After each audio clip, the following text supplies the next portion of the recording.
Sejam bem-vindos à Radiosbot, o podcast oficial da Sociedade Brasileira de Ortopedia e Traumatologia. Hoje teremos mais um episódio do programa Portas Abertas, com o especial Histórias dos Serviços Credenciados. E hoje, com o Instituto de Ortopedia e Traumatologia da Faculdade de Medicina da Universidade de São Paulo. Eu sou o Francisco Nogueira, presidente da SEC, e irei conversar com os professores Tarcísio, Olavo e Camanho, que dispensam apresentações. Mas, para registrar, o professor Tarcísio é professor titular do departamento e diretor da Faculdade de Medicina da USP. Professor Olavo, professor titular, chefe do serviço e membro da Academia de Medicina de São Paulo. E o professor Camanho, professor titular e presidente do Conselho Diretor do Instituto de Ortopedia e Traumatologia. No dia 31, o último agora, de julho, o Instituto da Faculdade de Medicina completou 67 anos de história em pesquisa, ensino, assistência e inovação, formação de bons profissionais na área da ortopedia. Mas essa história começou bem antes, pois em 1944, foi realizada a primeira reunião científica sob o comando do professor Godoy Moreira.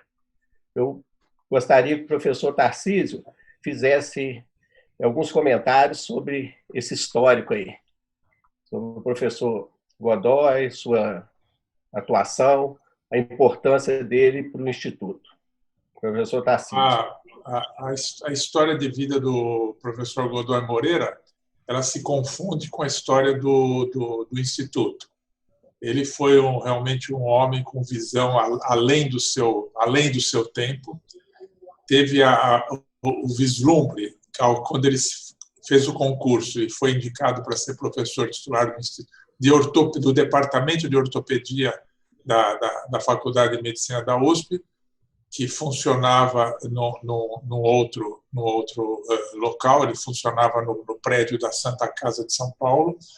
Ele teve o vislumbre da necessidade de se ter um instrumento, uma plataforma de ensino, plataforma de atuação própria. O Hospital das Clínicas como um todo foi fundado a partir de um convênio com a Fundação Rockefeller. A Fundação Rockefeller fez o prédio da Faculdade de Medicina da Universidade de São Paulo. Como contrapartida, ela exigiu que o governo do estado fizesse um hospital de ensino, que foi o Hospital das Clínicas. Então, as atividades foram iniciadas no Hospital das Clínicas. Então, da Santa Casa, a disciplina de ortopedia passou a atuar no Hospital das Clínicas e depois, na sequência, foi o professor Godoy Moreira conseguiu uma verba importante na época junto ao então presidente Getúlio Vargas, numa época de epidemia da poliomielite infantil. Com isso, essa verba, ele conseguiu construir o prédio, que é um instituto de ortopedia e que, basicamente, até hoje, ele mantém a mesma estrutura inicial com a qual ele foi imaginado pelo professor Godoy Moreira. E, a partir daí, a história toda do instituto se desenvolveu. Nesse mesmo ano aí de 1900, do ano de 44, foi realizada a primeira cirurgia no pronto-socorro do Hospital das Clínicas, pelo saudoso professor Flávio Pires de Camargo, né? Pai do nosso convidado, professor Olavo. Foi num paciente vítima de atropelamento por trem. Ele realizou a amputação da perna, o paciente número 39 do Instituto, do serviço. Eu gostaria que o professor Olavo falasse sobre esse momento histórico do Instituto. Bom, eu não era vivo ainda nessa época para contar em detalhes, mas foi só para você ter uma ideia, no plantão tinha o professor Zerbini, o professor Flávio e um clínico que eu não lembro o nome. E realmente foi a primeira cirurgia realizada. Esse é um acidente, eu não sei se foi trem, mas parece que foi de bonde, viu? Não tenho certeza, mas tinha muito bonde em São Paulo nessa época, e era comum um caminhão passar e pegar todo mundo na boleira que estava de pé. E esse foi uma das vítimas disso aí. E ele fez essa cirurgia, realmente, foi a primeira cirurgia no plantão, antes de outras cirurgias, sei lá, de tiro, facada. Naquela época não tinha muito FAF, mas foi realmente uma coisa histórica. Tem a fotografia, saiu no jornal e tudo mais. Mas foi realmente uma amputação que ele realizou, a primeira cirurgia no Hospital das Clínicas. A pedido do professor Godoy, a congregação muda de denominação da 29ª cadeira clínica de ortopedia e cirurgia infantil para a clínica ortopédica e traumatológica. Foi para o 4º e 5º andar do Hospital das Clínicas. Eu gostaria que o professor Camanho falasse aí para a gente sobre esse momento histórico aí, né, nesse ano aí de 44. Então, o professor Godoy, eu acho que, além de ser a figura humana que ele foi, ele é o responsável pela ortopedia, o pai da ortopedia como uma especialidade, como algo que se desenvolvia. Nós, inicialmente, éramos parte da cirurgia geral, depois parte da cirurgia pediátrica, e não havia especialistas nisso. Ele foi uma das primeiras pessoas a ter a visão de que era necessário formar especialistas nessa área. As primeiros residentes, as primeiras cursos de especialização foram todos dirigidos para essa especialidade. Ele era um homem de uma visão internacional muito importante. Ele teve, durante a guerra, com o BS Salk na Alemanha e com o Pudo na Itália, vendo os grandes serviços que existiam na época. Era um indivíduo que dominava esses idiomas, era uma pessoa absolutamente fora da curva. E com isso, então, eu acho que o mais importante começou, o que talvez seja a nossa especialidade no nosso instituto, o desenvolvimento da formação de ortopedistas. No nosso instituto, nós temos ortopedistas espalhados pelo Brasil inteiro, formados por nós, e isso, talvez, na minha forma de ver, seja a coisa mais importante que nós fizemos, foi divulgar. Isso começou com ele. Ele teve a primeira ideia de dizer, olha, vamos ter uma área própria e formar pessoas nessa área.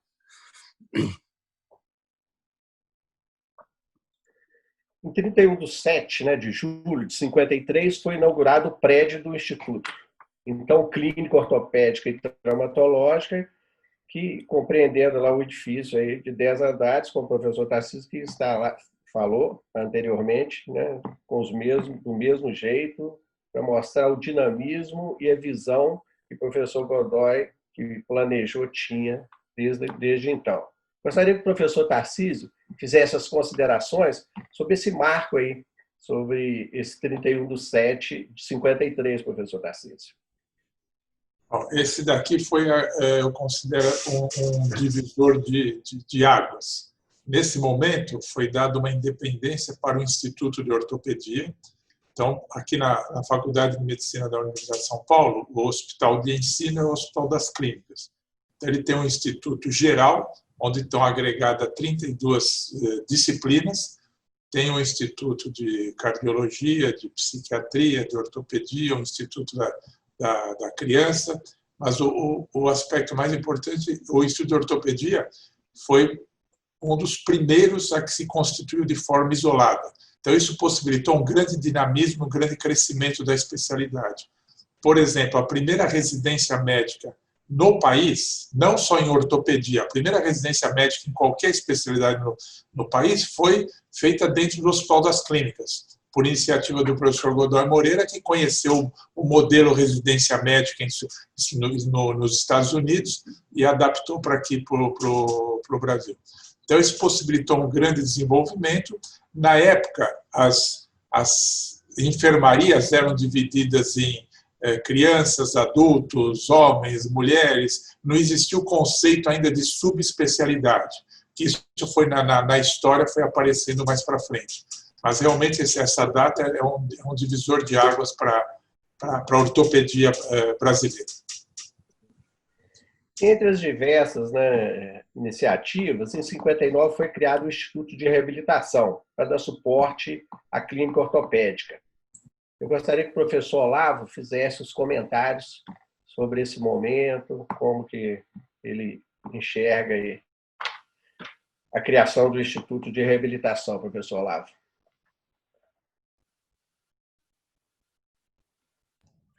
Realmente, naquela época, o conceito de fisioterapia e tudo mais era ainda incipiente. E esse foi um marco também que possibilitou o desenvolvimento da especialidade da fisioterapia motora. Isso na época tinha umas enfermeiras que faziam esse tipo de coisa, mas a fundação desse instituto veio alavancar isso também. É interessante notar que o instituto, para a época, era considerado um dos maiores do mundo, com 350 leitos e com todo esse suporte fisioterápico. Tinha aquela piscina de Hubert para fazer, porque foi, como o professor Tarcísio falou, foi visando os pacientes com poliomielite. Por isso que tem até a varanda lá fora, porque deixava as crianças lá fora expostas, tudo foi bem planejado. E tinha uma infraestrutura de fisioterapia muito grande, e foi aqui também que se desenvolveram os primeiros fisioterapeutas voltados para a reabilitação motora. E esse marco foi importante, realmente, com esse Instituto de Reabilitação que foi criado em 1959. Com o objetivo de continuar as reuniões científicas semanais, que era uma rotina, em 1960 foi criado o Centro de Estudos Godoy Moreira. Professor Camanho, eu peço que o senhor fale sobre esse momento também marcante aí do Instituto.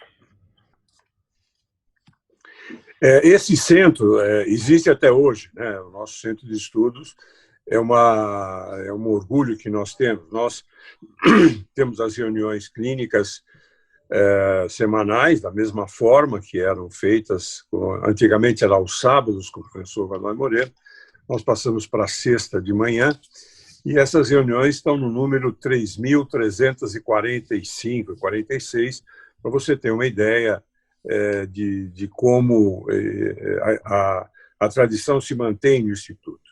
Essas reuniões clínicas, na minha forma de ver, sou eu que cuido da reunião, são, sem dúvida nenhuma, a manifestação mais importante do Instituto, porque permite o acesso de pessoas de fora, e elas têm um formato onde mostram a nossa experiência e discute casos. São extremamente ricas essas reuniões. Um fato interessante, com a evolução disso, nós hoje fazemos essas reuniões por esse sistema que estamos fazendo isso, essa nossa reunião, né? Por Zoom, por um sistema eletrônico. E o número de pessoas aumentou, o número de participantes é significativamente maior do que era presencialmente, o que provavelmente significa que essas reuniões vão se eternizar, porque elas vão poder continuar sendo feitas dessa maneira, e quem tiver interesse pode fazer de forma presencial. A ideia da reunião clínica é uma ideia que o professor Godoy Moreira trouxe. Eu tenho a impressão que foi da Itália, não tenho certeza, mas ouvi comentários a respeito, onde a figura dos professores ficavam na primeira fila, e isso se mantém ainda, nós sentamos na primeira fila, e essas reuniões elas têm a intenção de você ver os novos trabalhos, policiar e exigir das pessoas que publiquem, que sejam sérios. São várias as histórias de pessoas que levaram algumas novas direções, né? Não chega a ser uma bronca, mas alguma coisa durante as reuniões, para que as pessoas aprendam a se comportar, fazer as apresentações. Isso é uma escola não só de medicina, mas uma escola de dar aulas, de como fazer, como se comportar.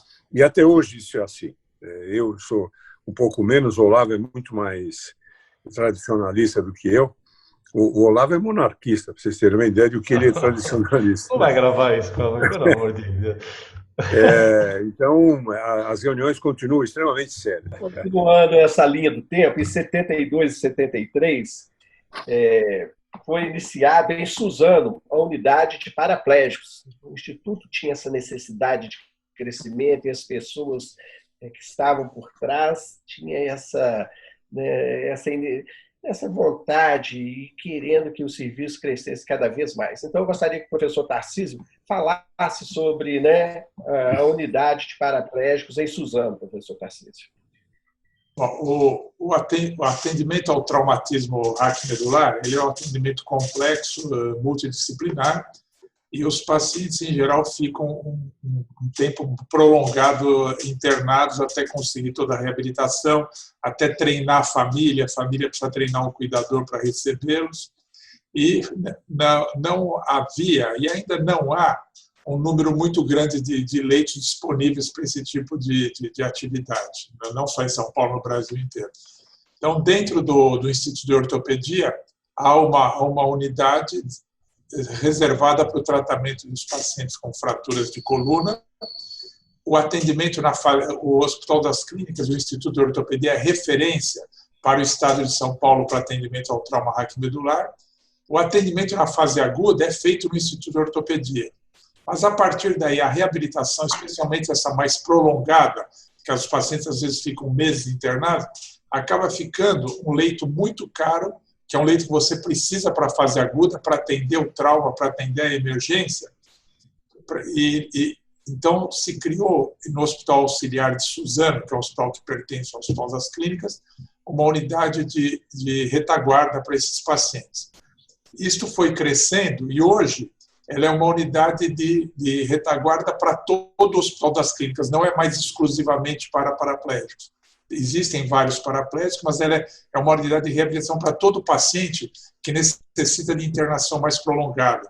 Eventualmente, algum paciente com osteomielite crônica e precisa de antibiótico terapia endovenosa por 4, 5, 6 meses, ele pode ir para lá também. E isso foi se desenvolvendo, assim como a gente falou anteriormente sobre o Instituto de Reabilitação, ele foi crescendo e acabou virando, hoje, um instituto separado, com vida própria, que é o Instituto de Reabilitação do Hospital das Clínicas, onde se formam os fisiatras, fisioterapeutas, terapeuta ocupacional, fonoaudiologia, que é o caminho natural. Ele começa como uma atividade específica e depois foi crescendo e se tornando independente. Mas, na época histórica, foi muito importante essa unidade. Continuando a nossa prosa, em 1975 foi criada a Associação dos Ex-Estagiários de Ortopedia e Traumatologia. Eu gostaria que o professor Olavo falasse desse importante momento, professor Olavo. Então, isso foi e é realmente a nossa cereja do bolo, vamos dizer assim. Assim que a gente consegue congregar todos os ex-estagiários, eram bolsistas, ex-residentes do Brasil inteiro. E realmente ficou num crescendo, com convidados internacionais e tudo mais, nós conseguimos agregar, já teve congresso, mais de 600, 700 pessoas de todo o Brasil, que são os ex-estagiários. Então, é uma reunião científica, mas também de agregar e uma convivência dos ex-estagiários. Tem jogo de futebol, tem reunião, churrasco e tem o evento científico que nós fazemos, convidando muitos que se tornaram professores, tanto no Nordeste, no Centro-Oeste, como no Sul. Muitos egressos da residência e mesmo dos estágios, que agora nós temos a subespecialidade, 2 anos de oncologia, 2 anos de coluna, 2 anos de mão, eles voltam e é uma coisa extremamente importante, que eles voltam e participam ativamente das atividades científicas e de congraçamento também. Então, essa atividade realmente é muito agora, com essa pandemia, está difícil a gente fazer, mas a gente tem feito com grande sucesso e com convidados do Brasil inteiro. Até da América do Sul, porque a gente tem estagiários também da Argentina, da Bolívia, do Equador, que vêm e voltam para um congraçamento com os ex-professores. Eles ficam ansiosos até para ter essa reunião. Então, é uma coisa realmente que foi muito bem criada e nós estamos tentando também, como tudo aqui, manter a tradição, como vocês falam, manter isso bem forte também. Além desse retorno dos ex-estagiários e tudo mais, uma coisa importante foi o nascedouro da pós-graduação, que fomos mais ou menos, desde o projeto Sucupira, nós lançamos, e eu sou um dos que mais defende isso, a pós-graduação estrito sensu. Dentro do Brasil, nós fomos um dos pioneiros nesse sentido. Então, é uma coisa importante que a formação acadêmica dos ex-estagiários. Começou com doutoramento e depois do projeto Sucupira, nós começamos a fazer a pós-graduação e formamos até hoje dezenas de ortopedistas que são mestrandos, doutorandos e livre-docentes. Eu sempre me bato pela livre-docência. Então, esse é um aspecto importante da formação acadêmica, Porque muito mais do que ser um instituto de ortopedia, é um departamento de ortopedia que forma acadêmicos. E você sabe como está difícil hoje, no nosso meio, conseguir que o ortopedista faça vida acadêmica de mestrado e doutorado. Então, esse, óbvio, não começou com a gente, começou muito atrás, mas nós conseguimos manter essa possibilidade e nos procuram, todo do Brasil inteiro, até de outras faculdades, fazer aqui a sua formação acadêmica, só para colocar isso, que é uma tradição também dentro do departamento de ortopedia. Era só isso. O Chiquinho, só em complementação ainda a isso, eu acho esse assunto um assunto importante. Eu disse no início, a nossa vocação é formar ortopedistas. Ela sempre foi assim, desde o início, e agora ela continua sendo, formando professores, mestres e doutores. Mas essa formação de ortopedistas trouxe ao Instituto uma coisa que não é frequente no Hospital das Clínicas. No Instituto de Ortopedia, você tem ortopedistas formados em diversas escolas, porque esses cursos e essas residências, na minha época chamava-se Bolsa, eram para receber esses colegas de fora, e durante sempre, e até hoje é assim, os melhores foram continuados a ficar. Para você observar, dos 3 professores titulares, 2 são de fora. Eu não sou formado no Instituto, nem o Olavo. Só o Tarcísio é formado na Faculdade de Medicina da USP. Então, mostrando que essa universalização que o Instituto teve em relação a receber esses nomes, deu uma têmpera muito avançada, e nós temos vários assistentes que nós trouxemos de outras escolas e ficamos. Isso é uma característica própria da ortopedia, não muito frequente na Faculdade de Medicina. Professor Camargo, aproveitando que o senhor está com a palavra, eu gostaria que o senhor falasse sobre esse marco em 89, que a reunião científica número 2000 aconteceu, promovida pelo Centro de Estudos, em 89. A de número 2000, que hoje já está em 3.000 e tanto. Gostaria que o senhor falasse sobre esse marco, falando aí desde o início, sobre essas reuniões semanais, com a presença aí de todo o grupo, e esse marco aí do número 2000 em 89. Então, nós tivemos a 2000 e a 3000 também. A 3000 foi comemorada. Nós fizemos até um almoço convidando todas as pessoas. A manutenção dessas reuniões, sempre da mesma maneira, do mesmo estado, para nós é um ponto e até uma sugestão que todos os serviços mantenham isso. É uma maneira, é um porto onde todas as pessoas sabem que, se for na sexta-feira, eles vão encontrar os seus colegas, vão encontrar soluções. É uma divisão, mesmo após a reunião, de troca de casos, de mostrar, de pedir opiniões. É uma grande força que o Instituto tem e mantém de forma extremamente forte. Como eu te disse, agora, com esses sistemas eletrônicos, ela tende a crescer e crescer muito. E com toda certeza nós não, né? Mas vai ser comemorada a 4.000, a 5.000, e, se Deus quiser, isso vai continuar como uma tradição. Chegamos em 1990 e o Instituto recebeu oficialmente a nova denominação de Instituto de Ortopedia e Traumatologia, professor Francisco Elias de Godoy Moreira. Professor Tarcísio, por favor, comentar sobre esse marco. Esse é um cuidado importante que a Casa tem tido, que nós temos tido, de tentar preservar a memória dos professores que nos antecederam, que foram responsáveis pela condução do departamento, da clínica de ortopedia e, posteriormente, o Instituto de Ortopedia. Então, o nome do Instituto, muito justamente, o nome oficial é Instituto de Ortopedia e Traumatologia, professor Francisco Elias de Godoy Moreira, e, assim como ele, nós temos até a preocupação de tentar preservar os nomes, de salientar quem foram as pessoas que contribuíram para esse nosso desenvolvimento. É um patrimônio que nós herdamos, essas gerações atuais herdaram. Então, Por exemplo, o anfiteatro do Instituto de Ortopedia se chama Anfiteatro Flávio Pires de Camargo, que foi o professor que sucedeu o professor Godoy Moreira. A biblioteca se chama Biblioteca Mânlio Napoli, que foi o professor que sucedeu o professor Flávio Pires de Camargo.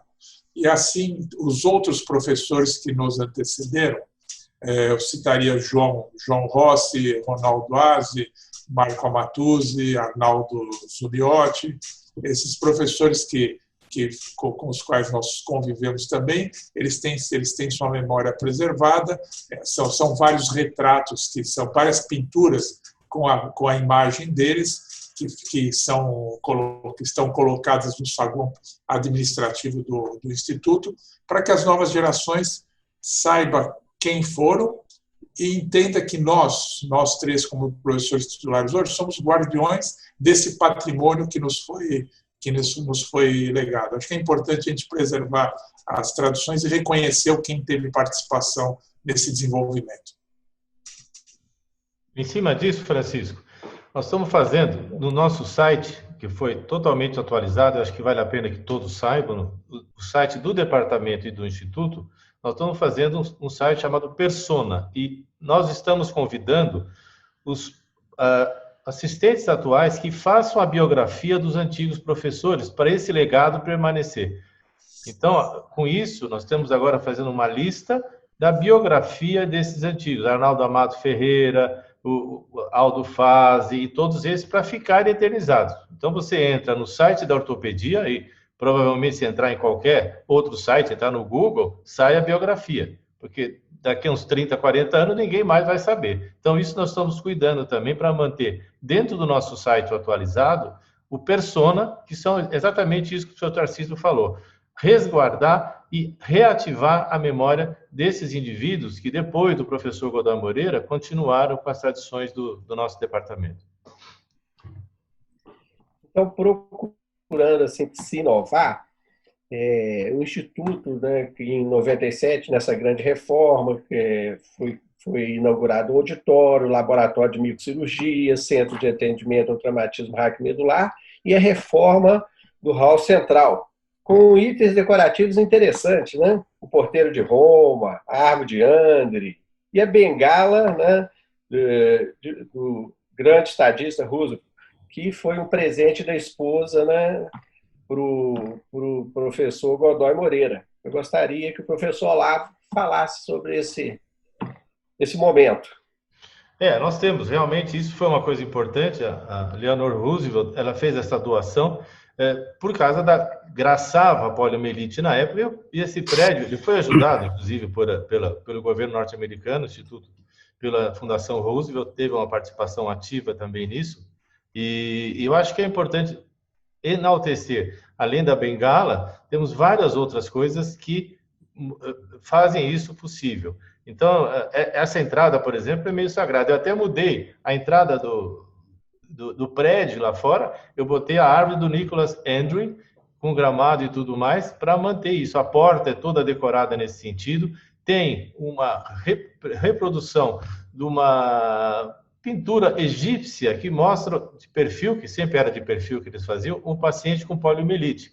E nós presenteamos a todos os professores uma réplica reduzida dessa figura de um paciente, talvez seja o primeiro caso descrito na história, de um egípcio com poliomielite, com acima da face alata, atrofia e tudo mais. Então, essas tradições são importantes. O hall de entrada é imexível, tem a figura lá no fundo do professor Godoy Moreira, a bengala do Roosevelt e essa figura desse egípcio, ressaltando isso, que foi feito para duas coisas, para a poliomielite e para, por incrível que pareça, tuberculose também. Tuberculose terciária e quaternária tinha muito nessa época. Então, foram as duas coisas que fizeram com que esse instituto, na época, 360 leitos dedicados à ortopedia. Bom que se ressalte isso. Era uma coisa inédita no Brasil e América do Sul, então nem vou falar. Então, não é fácil manter isso e temos que tomar cuidado para que a gente consiga, os próximos que virão, conseguirem, como o Tarcísio falou, manter as tradições, mas inovando, como eu falei. Esse nosso site é um site dinâmico, inclusive para pós-graduação em estrito sensu, tem todos os trabalhos publicados. Nós estamos ativos nisso também. Eu vou aproveitar para falar da pós-graduação estrito sensu. Nós estamos caminhando em conjunto agora com a reumatologia para a CAPES conseguir uma nota maior na CAPES. E essa formação de novos professores de ortopedia é uma coisa que muito me orgulho, de ter possibilitado na CAPES a figura do departamento de ortopedia, que talvez seja realmente o que está protagonizando esse tipo de atitude, junto com a Reumato, que deu um novo dinamismo. Então, isso é um fator importante também, a pós-graduação estrito sensu. Professor Camanho, em 2009, a revista Acta Ortopédica, né, brasileira foi indexada, tá, na base de dados. Eu gostaria que o senhor falasse sobre esse momento. A revista Acta Ortopédica é uma revista hoje do departamento. Depois de pertencer à Regional de São Paulo, da PM, houve uma perda de interesse, porque a IBOT achava que ter a revista RBO e a Acta não tinham sentido, então o departamento assumiu. E, na ocasião, o Tarcísio e o Olavo, que eram os editores da revista, indexaram a revista. Ela ainda é a única revista de ortopedia brasileira indexada nesses índices, né?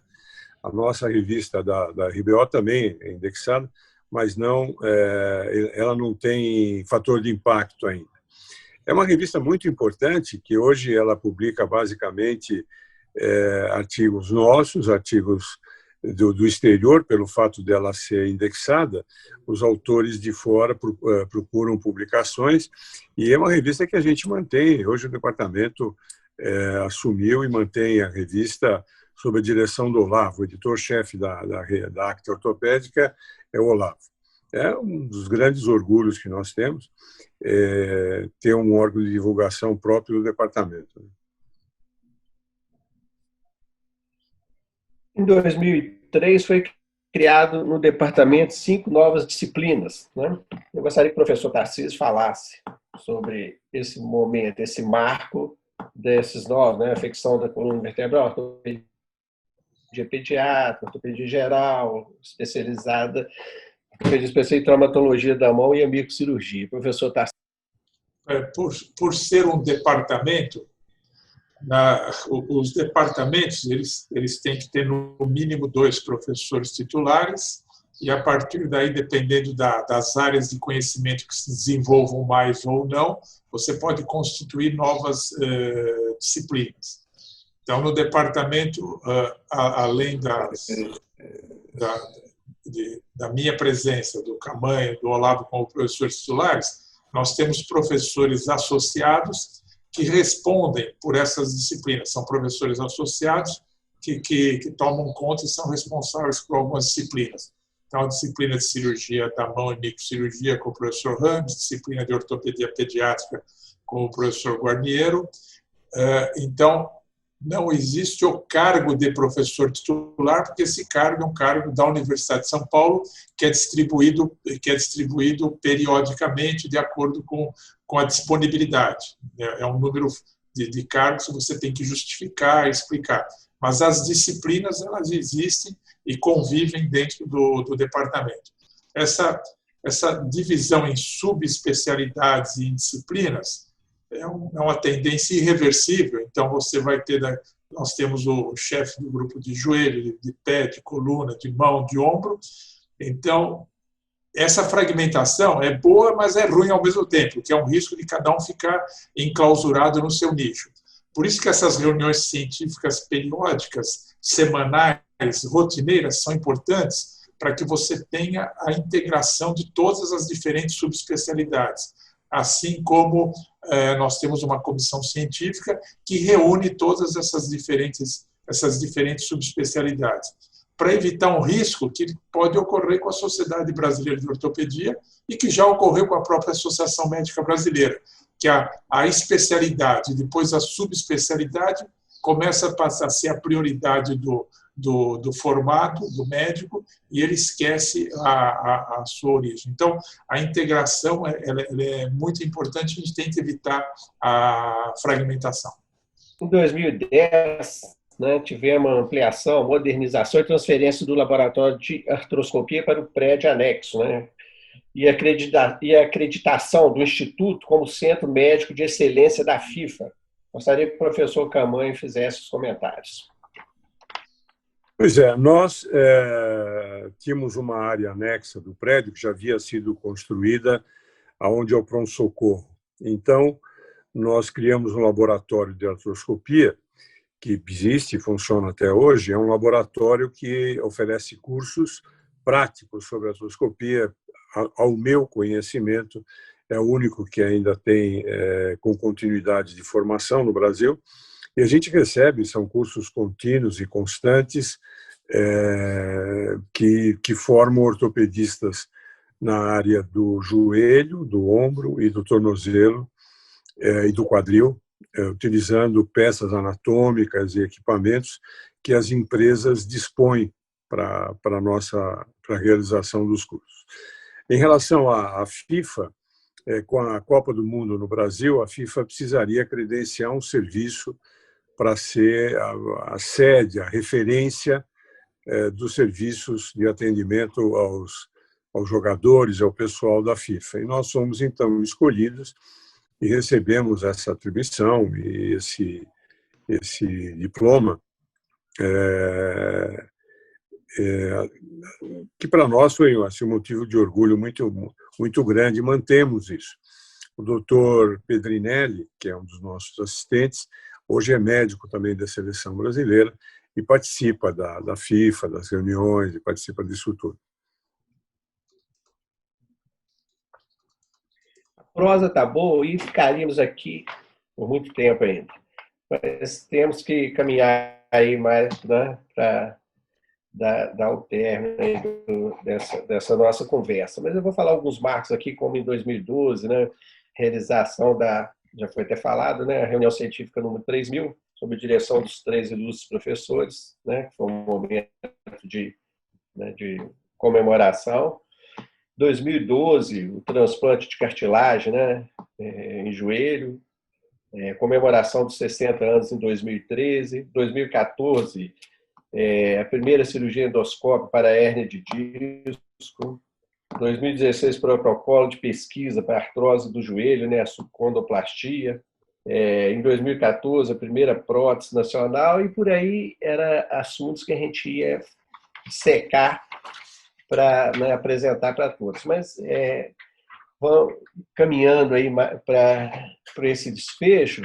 Eu gostaria aí que, né, os 3 professores fizessem as considerações finais e o professor pediria ao professor Olavo que fizesse aí um apanhado sobre o momento atual, ele como, né, chefe do serviço, sobre o número de participantes, sobre os residentes, a pós-graduação, fizesse um fechamento para a gente, né, dessa parte aí acadêmica do Instituto. Bom, além dos 3 professores, os 7 professores associados, os 3 professores doutores, ele fizesse esse apanhado para depois a gente fazer as considerações. O Estado, nós estamos numa situação da pandemia, deu uma certa parada em tudo isso, mas a pós-graduação lato sensu, que é a residência médica, é uma coisa que nos preocupa e sempre nos preocupou muito. Como falou o professor Tarcísio, nós somos os pioneiros da residência médica. É chato ficar falando da gente, né? Fomos os pioneiros, protagonistas da residência médica no Brasil, e agora é sempre uma preocupação constante com a formação lato sensu desses indivíduos. Nós pensamos até que no final da residência alguns já possam fazer mestrado stricto sensu, porque fica muito difícil para eles o tempo e a volta ao mercado de trabalho. Muitos desistem da carreira acadêmica, que é o que eu mais brigo sobre isso. Então, no final da residência, a ideia é de fazer um mestrado para quem quiser. A obrigação do R3 publicar na revista, a nossa revista, na Acta Ortopédica Brasileira, como o antigo TCC. O professor Godoy Moreira, quando se formou, falou perfuração intestinal na febre tifoide. Só para vocês terem uma ideia, era obrigatório no 6º ano da faculdade ter um TCC, como tem as outras faculdades. Nós estamos tentando, e vamos conseguir, fazer com que os residentes façam isso.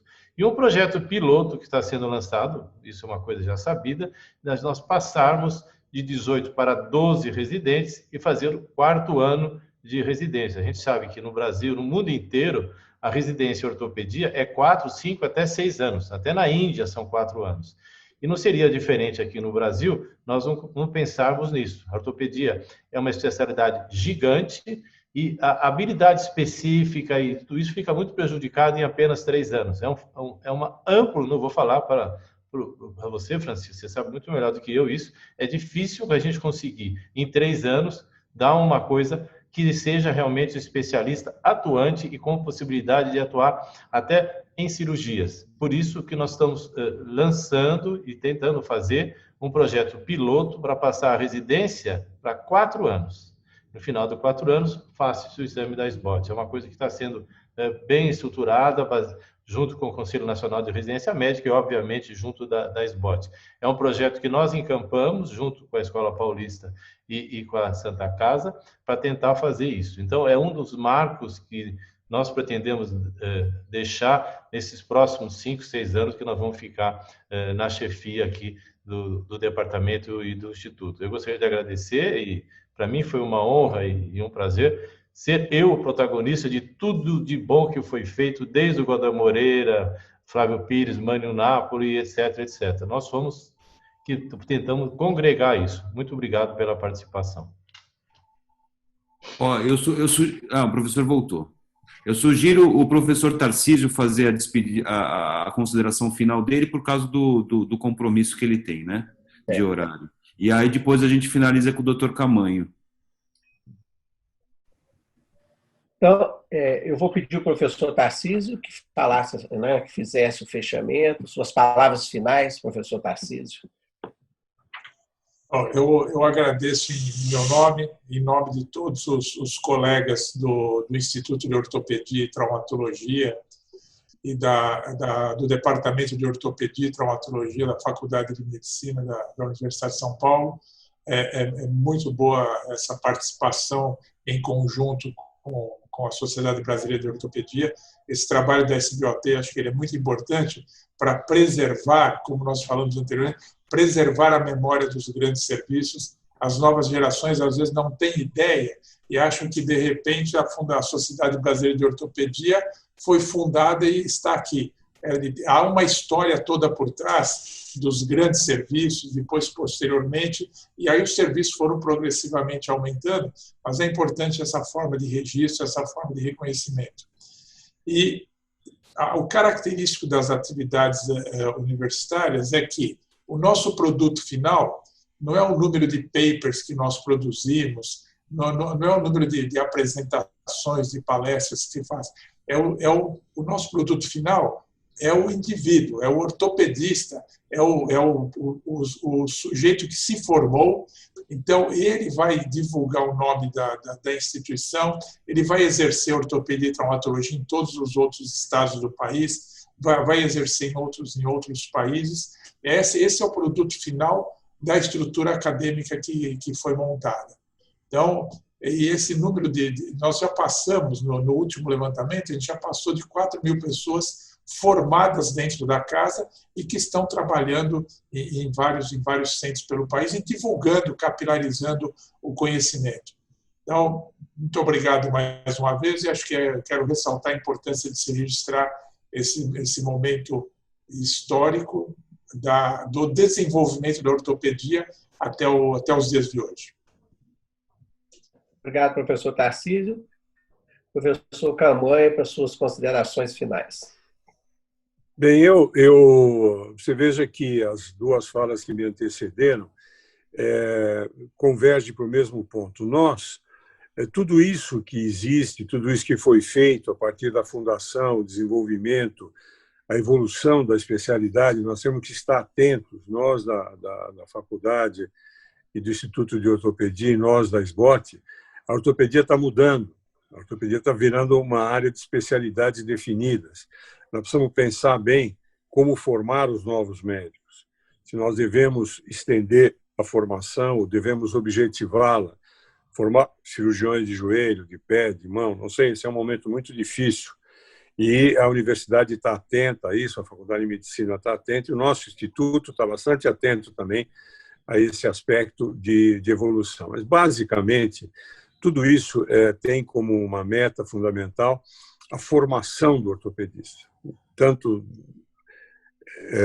tendo sido a primeira residência, continuando a ser, e mantendo a nossa... Nós temos uma área de educação continuada muito volumosa, com cursos praticamente semanais nas diversas áreas. O que nós investimos é na formação do ortopedista. E nós vamos continuar, e aqueles que seguirem depois de nós, com toda certeza, vão continuar mantendo essa nossa tradição, fazendo as adequações que a evolução e a história têm que fazer. Eu tenho um orgulho muito grande de participar de uma reunião como essa, não sei se vocês vão se lembrar, mas provavelmente não. Em 2000, quando eu fui presidente da SBOT, eu tentei fazer uma primeira reunião como essa, e nós tínhamos que ir na sede da Embratel. A sede da Embratel é uma travessa da Avenida Brigadeiro Luiz Antônio, no meio da Ribeirão Preto. A gente tinha que reunir todos na sede da Embratel para passar isso tudo para o Brasil inteiro. Imagine a evolução que ocorreu nesses 20 anos, é uma coisa espetacular. Mas a minha visão sempre foi essa. Eu acho que nós temos que aproveitar que a pandemia nos deu, uma das poucas coisas boas que ela nos deu foi isso, e fazer os nossos exames, as nossas reuniões dessa maneira. Foi muito agradável. A minha sensação é que eu estava ao lado do Olavo, do Tarcísio, com o Chiquinho, com o André, na mesma sala. Muito obrigado à SBOT, eu me sinto muito orgulhoso de participar dele. Muito obrigado, professor Camanho. Hoje tivemos a oportunidade de conhecer um pouco da história do Instituto de Ortopedia e Traumatologia da Faculdade de Medicina da USP. E com muito orgulho, que tivemos essa reunião, fizemos esse bate-papo, e eu aproveito assim, para parabenizar mais uma vez o serviço pela grandeza, tudo isso que foi colocado aqui para nós. Você acabou de ouvir mais um episódio da Rádio SBOT, podcast oficial da Sociedade Brasileira de Ortopedia e Traumatologia. Todas as edições estarão disponíveis no site www.sbot.org.br e também nas plataformas de streaming. Nos vemos no próximo episódio. Até lá!